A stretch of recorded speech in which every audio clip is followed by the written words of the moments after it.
샬롬! 세상의 빛교회 교사대학에 함께하고 계신 선생님들 모두 환영하고 축복합니다. 이 시간에는 어린이 신방 및 전도 방법에 대해서 함께 나누어 보려고 합니다.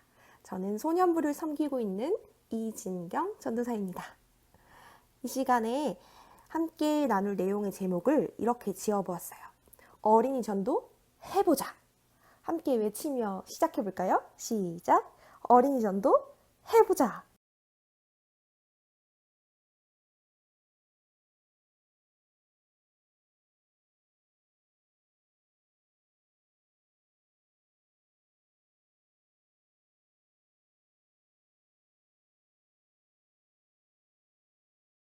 겠습니다.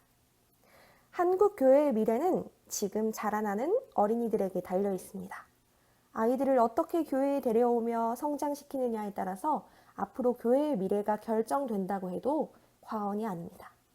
지금 어린이 교육과 전도에 대해서 혼신의 힘과 열심을 기울여야 할 때인데 어린이 전도에 대한 열기는 점차 교회 현장에서 사라지고 있습니다. 어린이 사역의 중요성을 인식하지만 현실의 문제 앞에 포기하거나 주저하는 상황을 볼 때마다 안타깝습니다. 또한 지역 교회들은 열악한 환경과 시설 그리고 비효율적인 프로그램으로 인해 전도에 관심을 잃어가고 있는데요. 어린이 전도를 그저 어린이를 교회에 데려오는 정도로 생각하는 분들이 많이 있습니다. 하지만 전도의 목적은 예수 그리스도를 영접하도록 기회를 주는 것이며 전도의 목표는 예수 그리스도의 제자가 되어 주님을 섬기도록 사람들을 설득하는 것입니다. 복음 전도에 있어서 완전한 방법이란 있을 수 없습니다. 복음을 효과적으로 전하기 위해서는 먼저 상대를 알고 그들이 처한 환경, 시대의 상황을 이해하며 그들을 사랑하는 마음으로 그들에게 맞는 방법을 모색해야 합니다. 그럼 우리는 먼저 누구를 알아야 할까요? 어린이를 알아야 하겠지요. 그들의 문화를 알고 현장을 알고 그들의 언어를 알아야 합니다. 그리고 복음을 그들의 정서와 문화에 맞게 전해야 합니다. 저는 실제로 10년간 어린이들을 전도하기 위해 학교 앞으로 그리고 어린이들의 집으로 직접 찾아가 보기도 하면서 있었지만 생각보다 많은 열매를 거두지는 못했습니다. 어린이 전도를 경험하며 또 어린이 신방과 전도를 위한 방법, 지역교회의 어린이들에게 필요한 것들에 대해서 이 시간 나누고자 합니다. 또한 현재의 어린이 전도, 새 친구 양육 방법에 대해 점검하면서 정체 속에 있는 어린이 전도에 대한 새로운 방안을 함께 찾아갔으면 좋겠습니다. 어린이 전도와 새 친구 양육의 사명을 가지고 현장에 나아갈 때 하나님께서 강력하게 역사하신다고 믿습니다.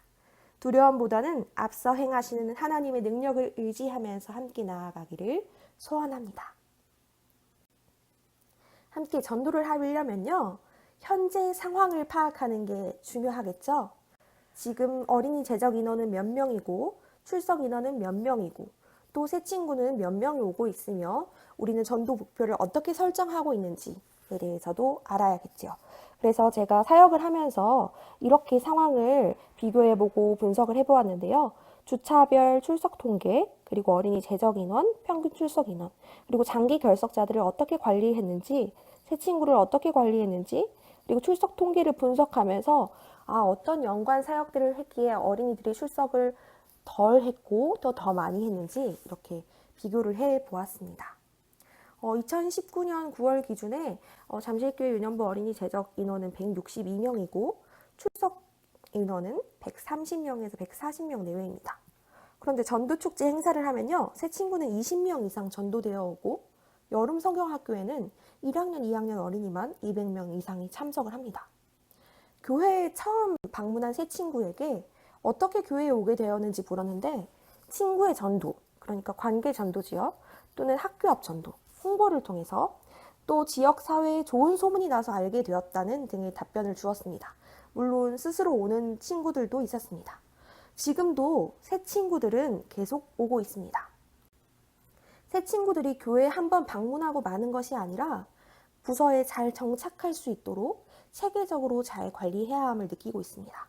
그래서 앞서 보신 것과 같이 장기 결석자 친구들이 어떻게 왜 오지 않고 있는지 그리고 몇 주간 결석을 하고 있는지를 파악하고 있고요. 또 새 친구들이 와서 어떻게 예배를 드리고 있는지 등반을 했는지 신방하고 있는 내용 등을 나누고 있습니다. 그래서 새 친구는 이렇게 관리를 하고 있고, 또 출석 통계를 함께 보면서 연관 사역들이 어떻게 이루어지고 있는지, 잘 이루어지지 않았는지를 도표와 함께 보면서 교사들과 나누고 또 분석하며 아이들을 위해 기도하고 있습니다. 네. 이와 같은 사역들과 출석 통계를 보면서 아이들이 잘 양육되고 있는지, 새 친구들이 정착하고 있는지, 왜 결석하는 친구들이 많은지에 대해서 파악할 수 있었습니다. 이론편입니다. 참 목자이신 주님을 본받는 교사라고 제목을 지어보았습니다. 이제 우리가 전도하고 양육해야 하는 대상, 이 다음 세대에 대한 이야기를 나누어 보려고 합니다. 첫 번째, 무너지고 있는 한국 교회의 기초 다음 세대입니다. 현재 한국 교회의 교세는 점차 줄어들고 있습니다. 이는 남의 교회 얘기만이 아니라 우리 교회, 내 교회 이야기입니다. 서울, 지방, 대형 교회, 중소형 교회 할 것 없이 점점 그 통계가 줄어들고 있습니다. 물론 이러한 상황에는 단순히 한 가지 요인만이 아니라 여러 가지 요인들이 복합적으로 작용하고 있습니다. 그러나 무엇보다 가장 심각한 문제는 10대들의 교회 이탈입니다. 다른 연령층에 비해 급속도로 이렇게 줄어들고 있는 연령층이 바로 10대인데요. 이 자리에 영아부, 유아부, 유치부 선생님들도 계시겠지만 그래도 미취학부 연령대는 신혼부부들의 유입으로 인해 그나마 덜한 편입니다. 미취학 연령의 아이들이 교회에 오는 것은 부모에게 전적으로 달려있기 때문입니다. 문제는 10대들인데요. 그 다음이 청년들이죠. 하지만 이 문제를 숫자에만 집착하다 보면 적절한 해결책을 찾기 어렵습니다. 줄어드는 숫자에 이렇게 골몰하기 전에 왜 교육부 교사로 봉사해야 하는가에 대한 정확한 이유를 찾아야겠습니다. 두 번째, 세상 문화와 가치의 무차별 공격을 받고 있는 다음 세대입니다. 저도 이제 성인이 되어서 벌써 자녀를 낳고 기르는 어머니, 부모 세대가 되었지만 제가 아동부 또는 교육부였을 때만 해도 자라나는 아이들을 이토록 위협적으로 공격하는 요소들은 그렇게 많지 않았습니다. 저희들의 놀이 문화라고 해봐야 주로 운동장, 축구장, 동네 놀이터 아니면 골목이었습니다. 그곳에서 친구들이랑 구슬치기도 하고 딱지치기도 하고 고무줄도 하고 그렇게 놀았습니다. 제 기억으로는 개인 PC가 가정마다 보급된 것이 제가 초등학교, 중학교 시절쯤이었던 것 같습니다. 그러니 당연히 PC방은 존재하지도 않았고 영화도 아이들을 대상으로 한 영화나 애니메이션이 1년에 한 편 나올까 말까 하던 그런 시대였습니다. 하지만 지금은 일찍부터 아이들이 하나님의 존재에 대해 배우고 인식하기 전에 만화나 애니메이션 혹은 영화나 게임의 캐릭터에 대해서 먼저 배우고 선망하게 됩니다. 아시는 바대로 토르, 어벤져스, 타노스, 닥터 스트레인지, 시크릿 주주, 아이돌, 방탄소년단 이런 아이들의 문화 콘텐츠에 등장하는 수많은 캐릭터와 주인공들, 또 그들이 어필하고 싶어하는 이미지 대부분이 신화와 설화에서 차용한 것들이고 뉴에이지적 요소들을 내포하고 있습니다. 핸섬하고 또 남자는 근육질 몸매, 여자는 핫팬츠에 란제리 복장이라 해도 이상하지 않을 만큼의 몸에 착 붙는 그런 의상을 입고 어마어마한 능력들을 지니고 있기 때문에 너무 매력적으로 보이지만 그들에 비하면 예수님은 볼품없는 존재입니다. 오병이어 사건, 바다를 걸으신 사건, 죽은 사람을 살린 사건 등도 요즘 세대 아이들에게는 시시한 스토리입니다. 예수님이 시시하니까 덩달아서 교회도 시시한 곳이 되는 것입니다. 이미 그들은 하나님의 자리를 진작에 빼앗아 버렸습니다. 올 한 해는 이제 신약의 스토리를 배우고 있는데요. 그 자체로는 아이들에게 시시한 내용인 것입니다. 그렇다고 이러한 문화들을 모두 배척하고 보이콧하면서 불매운동을 해야 한다는 것은 아니라 그런 영화나 게임, 애니메이션을 접하더라도 하나님에 대해 제대로 알고 그 캐릭터들이 성경과 어떻게 대치되는지 그런 문화에 내포된 세계관이 어떤 것들인지를 알고 접하는 것이 중요하다는 것입니다. 반대로 얘기하면 교회가 매력적인 곳으로, 가고 싶은 곳으로, 예배가 매력적인 것으로, 드리고 싶은 것으로 아이들에게 인식되기 위해서는 다른 장치들, 전도축제나 탤런트 잔치, 야외 예배, 체육대회, 기타 행사들이나 시설들 이런 걸로는 소용이 없습니다. 설령 효과가 있다 해도 부수적인 요소일 뿐 궁극적인 해결책이 되지 못합니다. 이미 그것이 효과가 없음을 서구 교회들에서 다 시행해본 사례들이 잘 보여주고 있습니다. 결국 중요한 것은 예수님이 영화, 만화, 게임 등의 컨텐츠에 등장하는 인물들보다 더 매력적이라고 느껴져야 문제가 해결될 수 있다는 것입니다. 이것이 교역자와 교사의 가장 궁극적인 역할입니다. 예수님을 가장 매력적인, 가장 닮고 싶은, 가장 선망하는 대상의 자리로 다시 올려놓아야 할 임무가 교사들에게 있는 것입니다. 즉, 교사가 단순히 아이들 출석 체크하고 떠들면 달래거나 혼내고 간식 챙겨주고 하는 보육자의 역할로 그쳐서는 안 된다는 것입니다. 물론 그것도 쉬운 것은 아니지만 그것이 교사의 역할과 사명의 전부는 아니라는 것입니다. 그런데 이렇게 교육부서가 어려워지면 많은 사람들이 부서 교역자를 탓합니다. 물론 정말 흠이 많고 실수가 많은 자질이 부족한 교역자가 우리 부서로 올 수도 있지요. 그러나 설령 교역자가 자질이 부족하다고 해도 그 부족함도 함께 메워가야 하는 것 또한 부서 공동체의 공동 책임이기도 합니다.